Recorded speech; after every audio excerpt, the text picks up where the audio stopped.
Diputados acusadores expusieron en comisión contra presidente Piñera. Comisión que analiza acusación contra exministro Chadwick sigue con audiencias. Comisión de Salud despachó a sala proyecto denominado Ley de Fármacos 2. Proyecto de Ley de Presupuesto 2020 va a comisión mixta.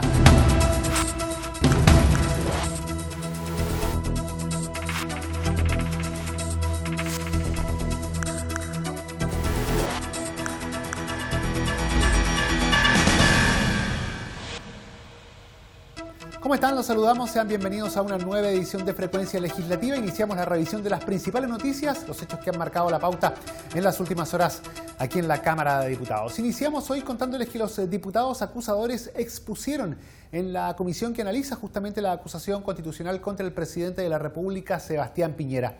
Ante la instancia, los diputados Carmen Hertz y Jaime Naranjo entregaron los argumentos de los dos capítulos que contiene este libelo acusatorio contra el mandatario.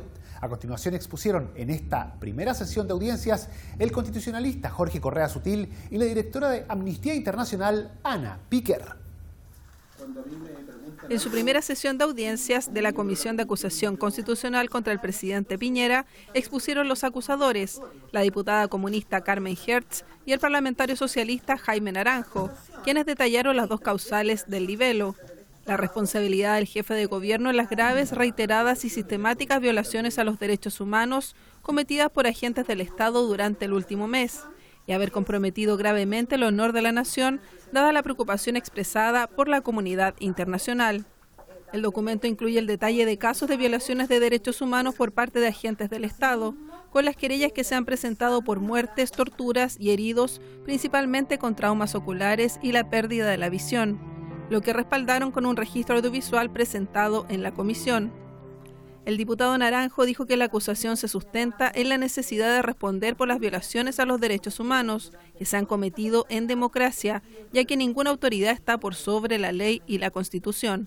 Yo creo que lo más importante de todo este proceso de la acusación constitucional es justamente que la gente que ha vivido los abusos, los excesos, los horrores, y el ciudadano común y corriente en Chile que no los ha vivido, pero los ha visto, se pregunta, bueno, ¿y quién es el responsable de esto? ¿Va a haber algún responsable que va a pagar por esto o va a ser sentado en el banquillo del acusado a lo menos para que pueda responder? Y yo creo que justamente esta acusación constitucional responde a eso. Dice, mire, aquí han habido hechos lamentables, excesos, horror en el país que no pueden quedar sin ningún tipo de responsabilidad. Porque una cosa es la responsabilidad jurídica, que la va a haber, por cierto, para aquellos que cometieron los excesos, pero también en esto hay una responsabilidad política. En tanto, la diputada Hertz señaló que las violaciones de derechos humanos no son fruto de la casualidad y que ha existido violencia estatal grave y generalizada durante y después de los 9 días de estado de emergencia. Agregó que el presidente avaló públicamente la actuación de las Fuerzas Armadas y Carabineros. Posteriormente expuso el profesor constitucionalista Jorge Correa Sutil, quien señaló que pese a no existir sentencias judiciales, las evidencias presentadas en el libelo son indicios suficientes de que hubo uso excesivo de la fuerza en las calles y trato cruel, inhumano y degradante contra los manifestantes. Consideró que algunas decisiones del presidente, como declarar estado de emergencia, declarar la guerra y citar a Alcocena, son errores, pero que sin embargo ejerció sus deberes constitucionales. Correa recomendó rechazar la acusación e invitó a la comisión a responder la pregunta de si las acciones del presidente se tomaron con el deliberado propósito de que violara los derechos humanos, punto de que no existe evidencia alguna en el libelo, señaló. La integrante de la comisión, diputada de RN, Sofía Cid, valoró la recopilación de antecedentes para evaluar la procedencia del libelo acusatorio. Bueno, la verdad que estamos revisando la acusación y también, como tú bien dices, escuchando a las personas con sus distintas ideas al respecto. Fue muy interesante la presentación de Jorge Correa Sutil, la verdad que bastante objetiva, que eso también ayuda mucho. Pero también nos envió bastantes señales de lo que deberíamos hacer como Congreso, también de ser un gran aporte a lo que está sucediendo hoy día. Y bueno, también nos sirvió esta segunda reunión para poder programar a futuro, tener un poquito más de orden, tener más prioridad los que formamos parte de la comisión y por supuesto también con muy buena acogida de los parlamentarios que están haciendo la acusación y que también estuvieron en la comisión el día de hoy. Finalmente, Amnistía Internacional, por intermedio de su directora Ana Piquer y la investigadora de contextos de crisis Pilar San Martín, se refirieron a las conclusiones y recomendaciones preliminares del informe que presentaron el jueves pasado. En la investigación realizada entre el 19 de octubre y el 11 de noviembre, la organización documentó y recopiló evidencias de violaciones a los derechos humanos, cometidas por agentes del Estado, principalmente militares y carabineros, poniendo el foco en el atentado a la vida, integridad física y psíquica de las personas. Ana Piquer explicó que no son hechos esporádicos los múltiples actos de violencia en contra de los manifestantes y los ataques a la población. Lo que en definitiva concluimos es que actualmente sí se han cometido graves y generalizadas violaciones de derechos humanos, que no se puede hablar meramente de casos aislados, que estamos hablando de un patrón de conducta que se está repitiendo en muchos lugares de Chile y que por lo mismo esto puede significar una responsabilidad no solo de las personas que están cometiendo esos actos, sino también una responsabilidad de mando. Y en ese sentido nuestras recomendaciones apuntan, por una parte, a tomar las medidas efectivas que se necesitan para detener lo que está pasando, porque sigue sucediendo en términos de los ataques que están viviendo las personas que se manifiestan pacíficamente, y por otro lado las medidas necesarias para asegurar que todo lo que está pasando se investigue y se lleve a las personas responsables ante la justicia, incluyendo la línea de mando según corresponda. Además, el organismo propone una reforma seria y profesional a Carabineros y que las autoridades aseguren que las legítimas demandas de la población sean atendidas. La comisión que analiza la acusación contra el exministro Chadwick sigue con sus audiencias. En sus últimos días de labor, la instancia recibió al abogado Jorge Contese y a la presidenta del Consejo de Defensa del Estado, María Eugenia Manot, quien se refirió a los recursos de protección y amparo que se han presentado en el país. La comisión que analiza la acusación constitucional en contra del exministro del Interior, Andrés Chadwick, por su eventual responsabilidad en casos de violación de derechos humanos durante el estado de emergencia, recibió en audiencia al abogado y profesor Jorge Contese y a la presidenta del Consejo de Defensa del Estado, María Eugenia Manot. Contese analizó la defensa entregada por Andrés Chadwick a la comisión y señaló que la pregunta que se debe hacer es si el exministro cumplió o no con su deber para que el uso de la fuerza se hiciera en el marco legal y respetando el derecho de las personas. Jorge Contese llamó a los miembros de la instancia a examinar las responsabilidades del exministro, puesto que afirmó se repiten hechos como los ocurridos con anterioridad en la región de la Araucanía. La diputada Catalina del Real dijo no compartir los dichos del abogado Contese en cuanto a que el exministro no se preocupó de los derechos humanos al comienzo de los sucesos vividos en el país. La parlamentaria argumentó que tanto el general director de Carabineros como el presidente del INDH fueron convocados por el ministro apenas ocurridos los hechos para hacer frente a la situación. La presidenta del Consejo de Defensa del Estado, María Eugenia Manot, en tanto, abordó la acusación que se le hace al exministro de haber infringido gravemente la Constitución al participar en la declaración del estado de emergencia, afectando derechos no contemplados en dichos estados de excepcionalidad constitucional. Detalló que son 109 los recursos que se han presentado, todos con fallos favorables al acoger las defensas formuladas.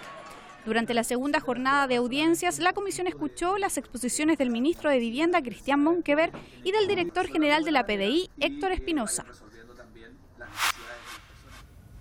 La Comisión de Salud despachó a la sala el proyecto denominado Ley de Fármacos 2, luego de ser aprobado previamente en general por la sala de la Cámara de Diputados y regresar a la comisión del ramo. La instancia despachó este proyecto que modifica el Código Sanitario para regular los medicamentos bioequivalentes genéricos y evitar la integración vertical de laboratorios y farmacias.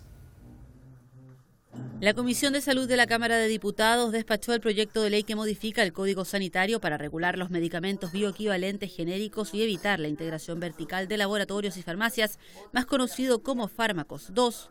El diputado Ricardo Celis, presidente de la instancia, explicó que en la práctica se han dejado establecidas las bases y los elementos necesarios para que exista regulación de precios de los medicamentos, que se complementa absolutamente con lo que se aprobó recientemente y que permita a la Cenabás intermediar en la compra de medicamentos. Los 4 puntos que señala la Fiscalía Nacional Económica: bioequivalencia, receta por denominación común internacional, regulación de precios y concentrar el poder del Estado por medio de la intermediación, en este caso Cenabás, están cumplidos.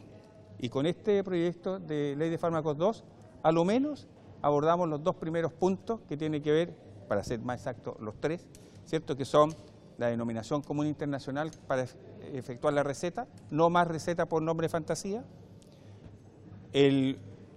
la bioequivalencia, empujar e impulsar la bioequivalencia para estos efectos, porque las recetas van a ser por esa forma, y las cajas de los medicamentos en las farmacias van a hacerlo igual.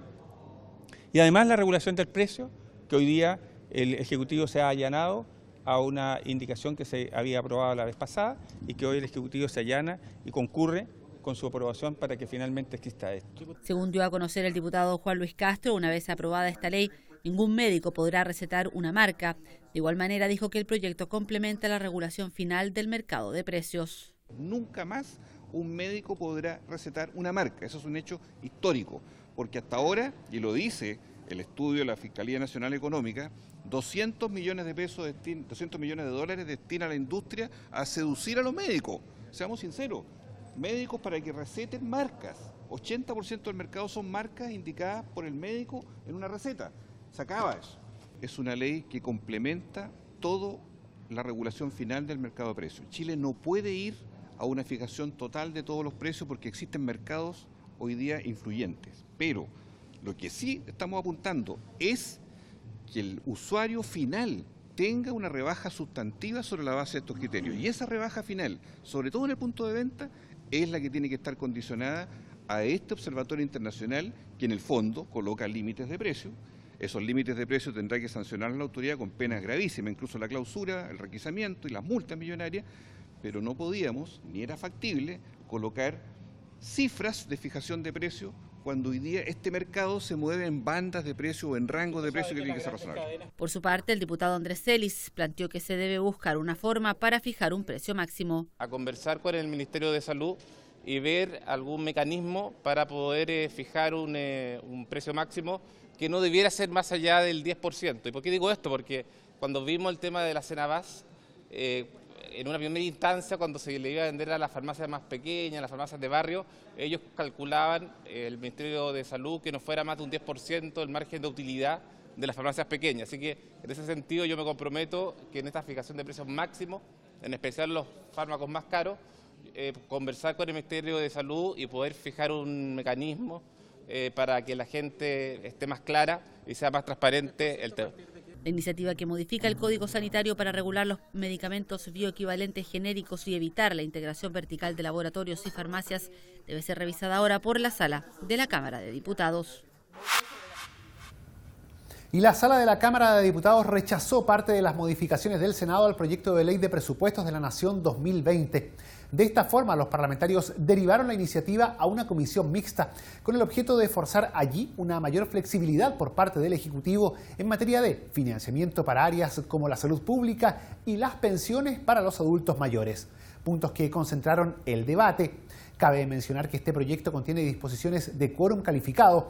El plazo final para el despacho de esta iniciativa por parte del Congreso Nacional vence este martes 26 de noviembre, lo que obliga a la conformación inmediata de la mixta para que ambas salas se pronuncien antes del vencimiento de este plazo constitucional.